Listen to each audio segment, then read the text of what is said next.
اعذروني إن بدا في نبرة الصوت اكتئابي، فقد استحكم في صدري عذابي.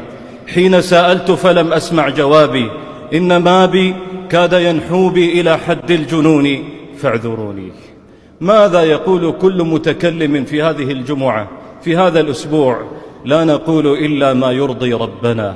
إنا لله وإنا إليه راجعون، إنا لله وإنا إليه راجعون، وإن القلب ليحزن وإن العين لتدمع، ولا نقول إلا ما يرضي ربنا. أيها السادة، إنها قيامة قبل القيامة، صاخة وصاعقة، رجت الأرض رجا وبست الجبال بسا، زلزلت الأرض زلزالها وأخرجت أثقالها، واحتمل السيل زبدا رابيا، ومما احتمل بنايات وعمارات وسيارات، فاستحال النهار ليلا وازداد الليل حلكة وسوادا. شكوت وما الشكوى لمثلي عادة، ولكن تفيض الكأس عند امتلائها. معاني عظيمة دكت فيها الأرض دكا، واستوى عاليها بسافلها.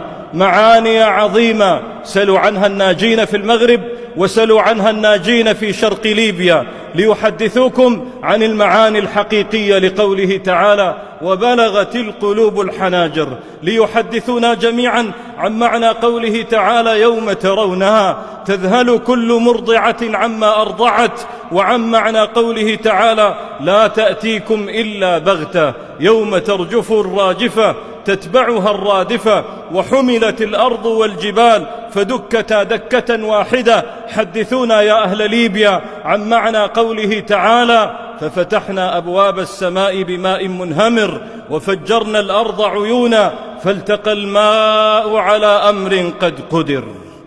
مشاهد تعيد إلى الأذهان مرة أخرى قراءة قصة نوح عليه وعلى نبينا الصلاة والسلام، وهي تجري بهم في موج كالجبال، وتعيد إلينا أحداث قصة يونس عليه وعلى نبينا الصلاة والسلام، فنادى في الظلمات أن لا